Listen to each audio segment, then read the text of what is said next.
குணசேகரன், உங்களுக்கு நம்ம அருணாச்சலம் தெரியுமா? கிருஷ்ணா இண்டஸ்ட்ரீஸ்.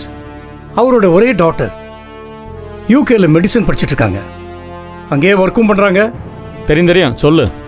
அவங்க எங்க அண்ணன்கிட்ட வந்து மோர் தென் 4-5 டைம்ஸ் எங்க பொண்ணுக்கு உங்க பையனை நிச்சயம் பண்ணுங்கன்னு கேட்டுக்கிட்டே இருக்காங்க. அப்புறம் ஏன் பண்ணல?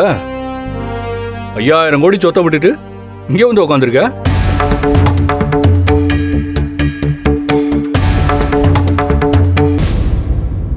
இந்த வரேங்க்கா.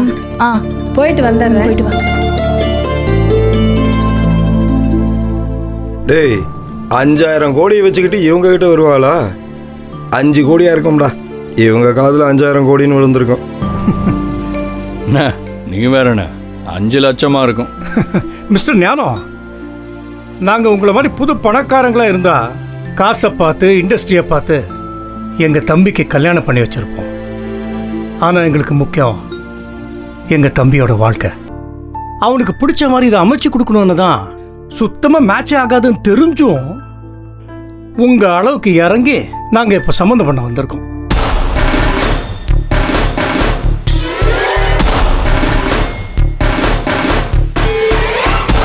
என்ன பண்றது?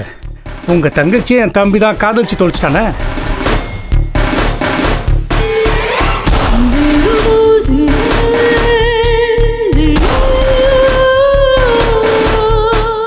இதெல்லாம் நமக்கு தேவையா?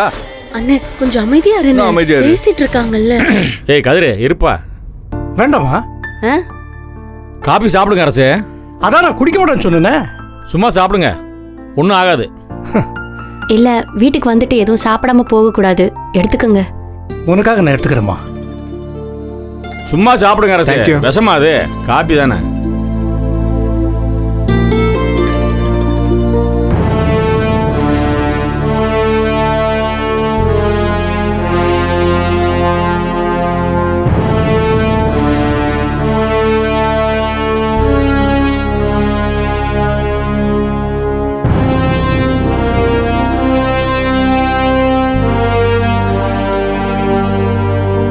என்ன எல்லாம் அமைதியாக உட்காந்துருக்கோம்?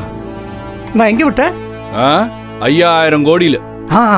S 5000 crores. 5000 கோடி வேண்டான்னு விட்டுட்டேன்.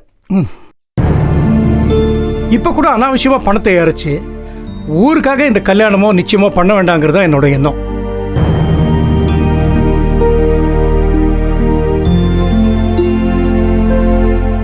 ஊருக்காக பண்ண போறது இல்லைன்னாலும் நீங்க உங்க வீட்டு பொண்ணுக்காக என்ன செய்ய போறீங்கன்னு யோசிக்கணும் இல்லையா?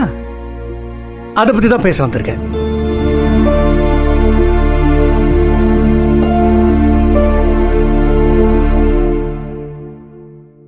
இவ்வளவு நகை போடுங்க, கார் கொடுங்க, இதெல்லாம் நாங்க கேட்க மாட்டோம். அதுக்காக நீங்க உங்க தங்கச்சிக்கு சேமல இருக்க போறீங்க? அவ எங்க வீட்டு பொண்ணா வந்த பிறகு அவளோட தேவைக்கு அதிகமா நாங்க செய்வோம்.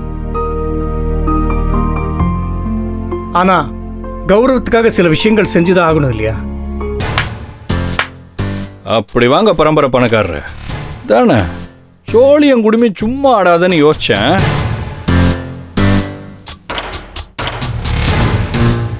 என்ன அரசு 5000 கோடி வேணாம்னுட்டு இப்போ எங்ககிட்ட என்ன கேட்க போறிய? அதான் நினைச்சேன். என்னடா இன்னும் எகிறவே இல்லையா? சொல்றேன்.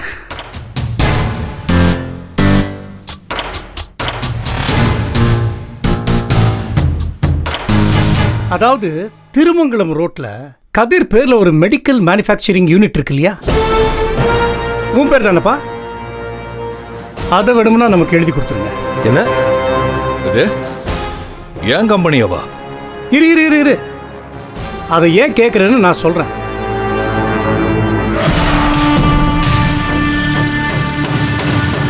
இவளுக்குன்னு முத சொன்னது தானே. அந்த கம்பெனி எங்கள் அண்ணன் தான் வாங்க வேண்டியதாக இருந்தது. அது உங்கள் அண்ணன் குணசேகரனுக்கு நல்லாவே தெரியும். அந்த ஓனர் எங்ககிட்ட தான் விற்க வந்தான். ஆனால் வெளியூர்லேருந்து சில ஆட்களை கூட்டு வந்து உருட்டி மிரட்டி சில விஷயங்களை செட் பண்ணி அவரை காப்பாற்றுற மாதிரி நடித்து அந்த கம்பெனியை ஃபோர்ஜரி பண்ணி எழுதி வாங்கிக்கிட்டார். அதுக்கு ஃபஸ்ட்டு ஜனனி தானே ஓனராக இருந்தா. அவள் சரிப்பட்டு வரலன்னு தெரிஞ்சதும் கதிர் உன்னை ஓனராக்குனாரு. அரசே நிறுத்தியா கதிர் யாரு கம்பெனி யாரு கேக்குற அண்ணே. போய வெளிய ஏய், கதிரு. கதிரு. என்னவா பாத்துட்டு சும்மா இருக்கீங்க டேய் கதிரு உட்காரா. சும்மா இருறேன் சொல்றத கேளுடா. கண்டபடி கேட்டுட்டு இருக்க அண்ணன் பாத்துட்டு சும்மா இருக்காங்க நீங்களும் பேசாம இருக்கீங்க சொல்றத கேளு. உட்கார சொல்றல. டேய் என்ன கதிர் பாக்குற கிளம்புடா வெளிய உட்காரா. கிளம்புடா டேய் உட்காரா. பேசிக்கலாம் உட்காரு. என்னத்த பேச போறீங்க சொல்றல உட்காருன்னு.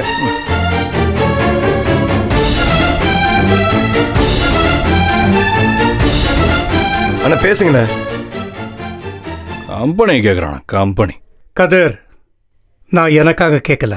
உங்க தங்கச்சி ஆதிரா பேர்ல எழுதி கொடுங்கன்னு கேட்கறேன். அது எப்படி முடியும்? ஏன்? ஆதிரா இந்த வீட்டில் பிறந்த பொண்ணு தானே? ஏய் என்ன பேசுற? அதுக்காக எழுதி கொடுத்துருவாங்களா? ஏமா ஆதிரா, நீ இந்த வீட்டை பிறந்த பொண்ணு தானே? சட்டப்படி பார்த்தா மொத்த சொத்துல 5 பங்கு இருக்குல்ல. நான் கேட்குற இண்டஸ்ட்ரி அதோட அமௌண்ட் ரொம்ப குறையுதான். அரசே, இந்த சொத்து எல்லாமே அண்ணன் சொந்தமா சம்பாரிச்சது. இதுல பங்கு கொடுக்கணுமா வேணாமான்றத அண்ணன் தான் முடிவு பண்ணணும், நீ இல்ல. என்னம்மா ஆதிரா, நீ இவங்க கூட பிறந்த பொண்ணு தானா?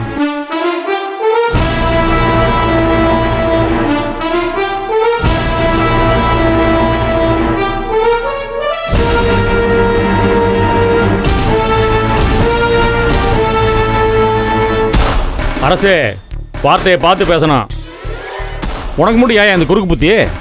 ஆ, உங்கள் வீட்டிலேயே குணங்கட்ட ஒரே ஆள் நீ மட்டும்தான். ஏன் நீ மட்டும் இப்படி யோசிக்கிற? உன் தம்பி பேசாமல் தானே உட்காந்துருக்கேன். இப்போ என்ன, என் தம்பி அதை சொல்லணுமா?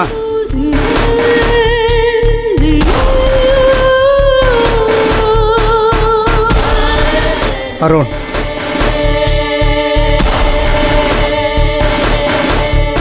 என் அண்ணன் கேட்டதில் எனக்கு உடன்பாடு தான்.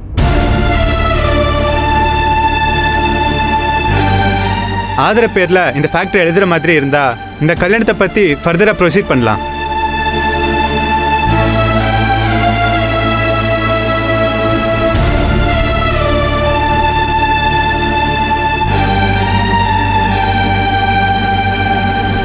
ஆத்தாடி சரிதான். ஏய் இதான் நீ லவ் பண்ண லட்சணமா? சொத்துக்காக விரும்புற பொண்ணு அம்போன்னு விட்டு போயிடுவியா? அதே தான் நானும் உங்களை பார்த்து கேட்குறேன். ஒரு சின்ன சொத்துக்காக உங்க தங்கச்சி எனக்கு கொடுக்க மாட்டேங்கிறீங்க. நீங்களாம் கூட பிறந்த அண்ணன் சொல்றதுக்கு உங்களுக்குலாம் வெக்கமா இல்லை? ஏய் வார்த்தையை அடக்கி பேசு.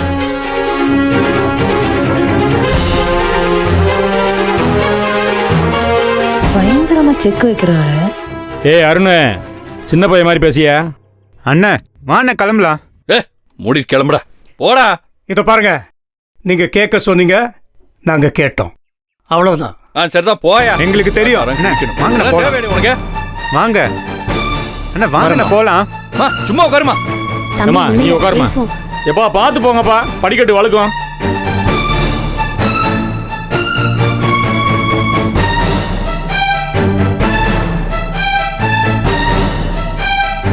இப்ப திருப்தியா உனக்கு? அப்படியே உருகி உருகி காதலிச்சல. இப்ப காசுக்காக வேணான்னு தூக்கி போட்டு போறான் பாரு. எல்லாம் இங்க இருக்கிறதுக்கு வெளியே போய் தொலை எங்கேயாவது.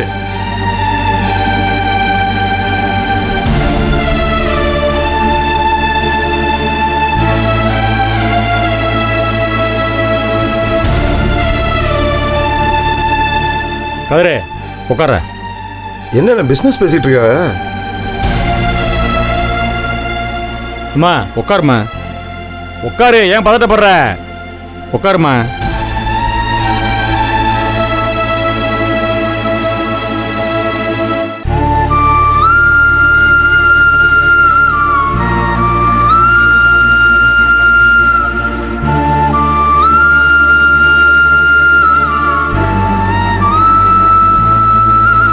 சரி, நம்ம வேற ஒரு முடிவு எடுத்தாகணும். அப்புறமா பேசுகிறேன் உங்ககிட்ட, சரியா?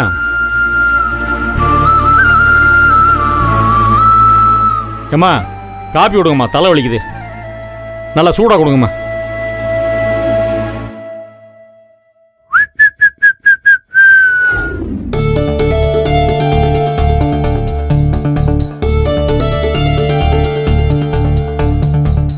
எல்லாம் ஒண்ணு போலதான் இருக்குதுங்க. ஒண்ணுக்கொண்ணு சளைச்சதே கிடையாது.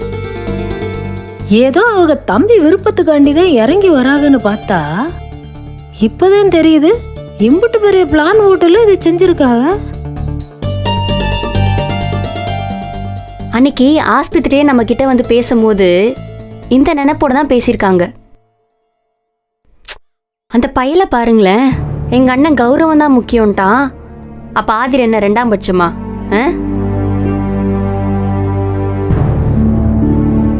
ஆனா ஒரு பக்கம் சங்கடமா இருந்தாலும் ஒரு பக்கம் இந்த கல்யாணம் நடக்கணும் தான்க்கா தோணுது. நம்ம வீட்டை மாதிரி சம்மதி இவங்களுக்கு வந்தாங்க, ஏறி மிதிச்சுட்டு போயிட்டே இருப்பானுங்க. இவங்க தான் சரி, கண்ணில் விரல விட்டு ஆட்டணும், அப்பதான் இவங்க அடங்குவானுங்க. பாப்போம் எப்படி போகுது கதைன்னு. என்ன செய்ய காத்திருக்காங்களோ என்னவோ. அக்கா, நான் மேல ரூம்ல இருக்கேன், அப்புறம் வரேன்.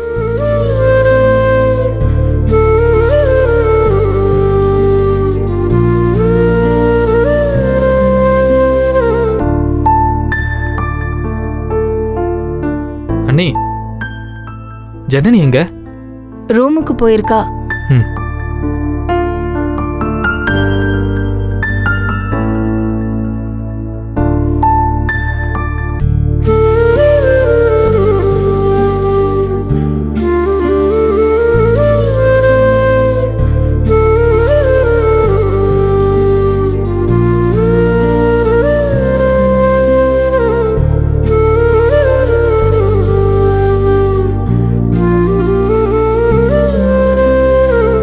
ஜனனி,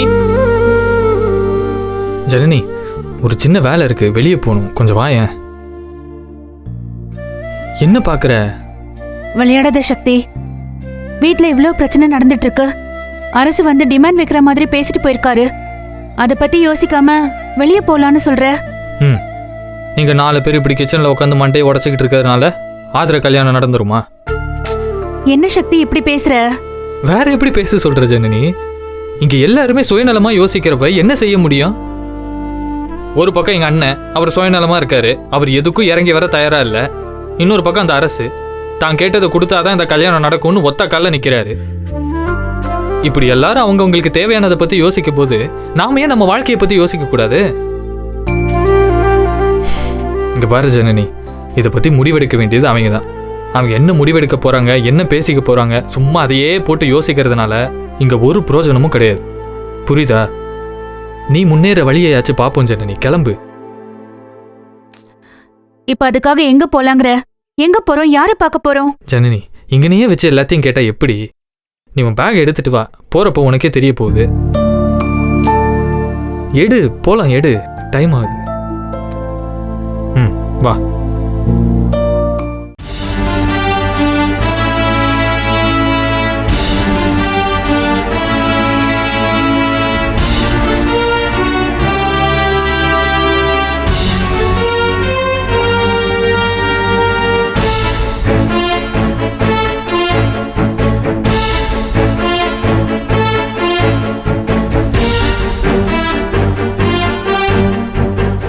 என்னண்ணே, இன்னும் என்ன யோசிச்சுட்டு உட்காந்துருக்கிய? இந்த பையன் அப்படி பேசினப்பவே வாயை உடைச்சிருப்பேன். என்னையும் அடைக்க வச்சிட்டீங்க. என்ன இந்த ஃபேக்டரி எழுதி கொடுத்துடலான்னு யோசிச்சுட்டு இருக்கீங்களோ? இங்க பாரு, நீ பேசாம இரு. அவர் என்ன முடிவு எடுக்கிறாரோ அவர் எடுத்து பாரு. ஏய், கழுத்தை திருப்பி கொண்டு போட்டுருவோம்.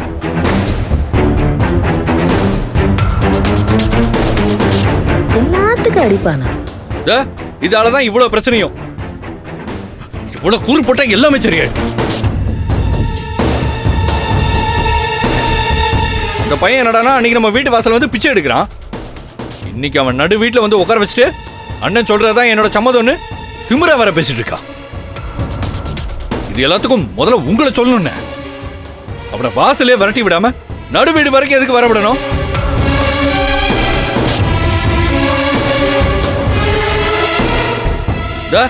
இருக்காரு இவ ஏதாவது பண்ணி தொலைஞ்சா நமக்கு என்ன? ஓனா போட்டோம். இப்படி எல்லாம் குடும்பத்தை கிடைக்கிறவள நமக்கு தேவையே இல்லை. ஏ கதிரே, கொஞ்ச நேரம் சும்மா இருக்க மாட்டியா? சும்மாருண்ணா, எதுக்கு நான் சும்மா இருக்க சொல்றீங்க? நீங்க என்னென்ன யோசிச்சுட்டு இருக்கீங்க? எனக்கு ஒண்ணுமே விளங்கல. அவங்க 2 பேரும் வந்து ஃபேக்டரி வேணும்னு கேட்டப்பவே இதெல்லாம் ஒத்து வராது, வெளியில போங்கடான்னு சொல்ல வேண்டியதானே? அதை விட்டுட்டு நீங்க ஏதோ யோசிச்சுட்டு இருக்கீங்க. அப்ப என்னென்ன முடிவு பண்ணிருக்கீங்க? ஃபேக்டரி எழுதி கொடுத்துடலாம்னு முடிவு பண்ணிட்டீங்களா? அண்ணா அப்படி மட்டும் ஒரு முடிவு எடுத்தீங்க, உங்களுக்கு கதிர்னு ஒரு தம்பி இல்லைன்னு சேர்த்து முடிவு எடுத்துருங்க. ஏய், கொஞ்ச நேரம் பேசாம இருந்து சொன்னேன்ல, இப்போ எதுக்குப்பா 2 பேரும் இப்படி பொறிஞ்சுக்கிட்டே இருக்கீங்க? கொஞ்சம் அமைதியா இருங்கப்பா, என்னை கொஞ்சம் யோசிக்க விடுங்கப்பா. என்னத்தை யோசிக்கிறீங்க? பண்ணி தொலைங்க. ஆமா, உடனே கிளம்பிடுவேன். போ போ. என்ன உனக்கு மட்டும் தான் கோவம் வருமா? எல்லாருக்கும் தான் வருது. அடைக்கிட்டு உட்காந்துருக்கோம்ல.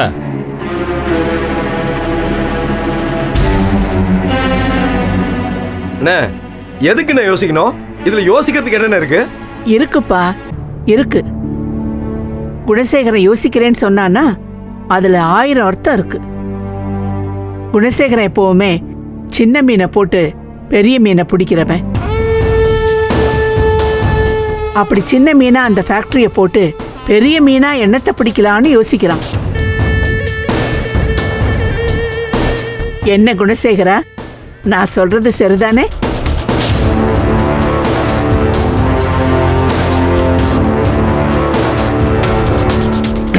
இங்க பாரு அப்பத்தா, அந்த அரசு இங்க வந்து பேசிட்டு போனதை வச்சு நம்ம எந்த முடிவு எடுக்க முடியாது. இதுக்கு அண்ணன் எஸ்கேஆர் என்ன முடிவு பண்ண போறேன், இதெல்லாம் அவனுக்கு தெரியுமா? அது எனக்கு தெரிஞ்சாகணும். எதுக்குன்னு இந்த விஷயத்தை இப்படி இழுத்துக்கிட்டே இருக்கீங்க? இதெல்லாம் தேவையில்லாத விஷயம்னா. எது தேவையில்லாத விஷயம்? என் வாழ்க்கையே இங்க கேள்விக்குறியா இருக்கு. இது உங்களுக்கு தேவையில்லாத விஷயமா? நீ கொஞ்சம் பேசாம இருடி. அம்மா, அவங்க தான் பேசுறாங்கல்ல, கொஞ்சம் ஓரமா நில்லு. பண்றதெல்லாம் பண்ணி தொலைச்சிட்டு இனி முடிவு அவங்க எடுப்பாங்க. பேசாம இரு. எப்பா ஞானா, எல்லாரும் கொஞ்சம் அமைதியா இருங்கப்பா. நான் சொல்றதை கொஞ்சம் புரிஞ்சுக்கோங்க. எல்லாம் நல்லபடியாக நடக்கும். சும்மா ஆளாளுக்கு பேசாதையே. என்னை கொஞ்சம் அமைதியாக யோசிக்க விடுங்க. இங்கே பாரு அப்பத்தா, அந்த எஸ்கேஆர் இதுலேருந்து ஒதுங்கி நின்னாலும் இது அவன் குடும்ப பிரச்சனை. அவன் தம்பிமார்கள் நம்ம வீட்டில் வந்து இப்படி கேட்டு போயிருக்காங்கிற விஷயம் எஸ்கேஆருக்கு தெரியுமாங்கிறத முதல்ல நம்ம தெரிஞ்சுக்கணும். எனக்கு தெரிஞ்சு அவனுக்கு தெரியாமல் தான் இதெல்லாம் நடக்குது. தெரிஞ்சு அவன் சும்மா இருக்க மாட்டான். அவன் கௌரவம் பார்க்குறான் அப்பத்தா. இதுக்கெல்லாம் அவன் ஒத்துக்கிறவே மாட்டான். என்ன நம்ம ஃபேக்ட்ரி எழுதி வாங்கி தான் அவன் வீட்டில் அடுப்பறிய போதா? அதனால் அந்த விஷயத்தை முதல்ல எஸ்கேஆருக்கு அதில் போய் போடணும். அதான் முக்கியம். அவன் காதுக்கு மட்டும் இது போச்சுன்னா எல்லாம் தலைகளாக மாறும். அப்பத்தா, எஸ்கேஆர் வீட்டுக்கு போய் எஸ்கேஆரை பார்த்து நீ பேச அப்பத்தா. நானா? ஆமா அப்பத்தா, நானா அண்ணா? நீ சொல்கிறதெல்லாம் நான் கேட்குறேன்ல. நான் சொல்கிறது சிலதை நீ கேளு. இதெல்லாம் எதுக்காக அப்பத்தா? இந்த கல்யாணத்தை நல்லபடியாக நடத்தணுங்கிறதுக்காக தானே?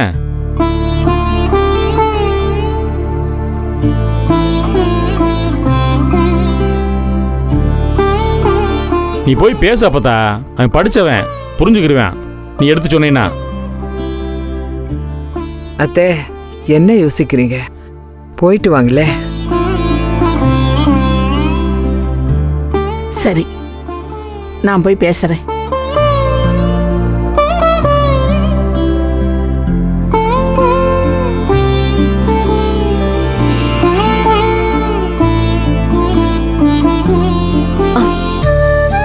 அப்பதான் தேங்க்ஸ் அப்பதான்.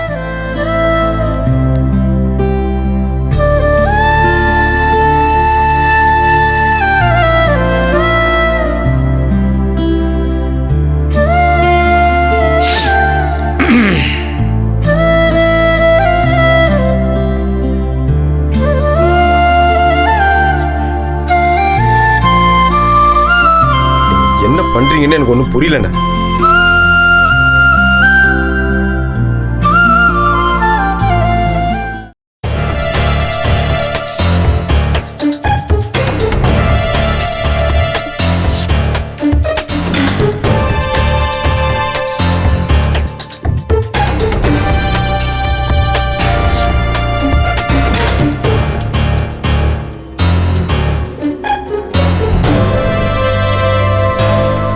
என்ன சக்தி, எதுக்கு என்ன கூட்டிட்டு வந்த? இப்படி ரோட்ல நிக்க வச்சுட்டு ரோட்டையும் போனையும் மாத்தி மாத்தி பாத்துட்டு இருக்க. என்ன விஷயம்? எதுக்கு கூட்டிட்டு வந்த? ஜனனி, ஒரு 2 நிமிஷம் பொறுமையா இரு. கொஞ்சம் இரு.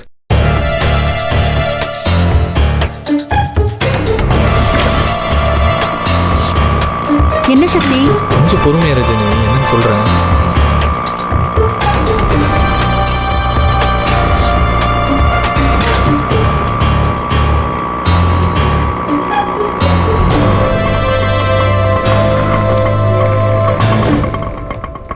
கொஞ்சம் வெயிட் பண்ணுங்க.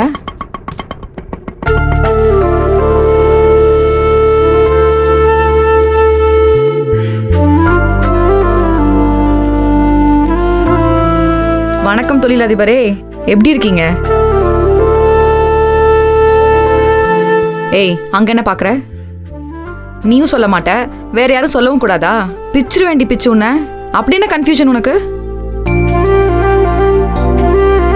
ஒரு மகான் வந்து வலுக்கட்டாயமா அவரோட கம்பெனிய எந்த லாபமும் வேண்டான்னு உன்கிட்ட கொடுத்தா அதை வாங்கி ரன் பண்றதுல என்ன பிரச்சனை உனக்கு? இதெல்லாம் பேசி என்னை ஒத்துக்க வைக்கதா உனக்கு ஃபோன் போட்டு வர சொன்னாரா?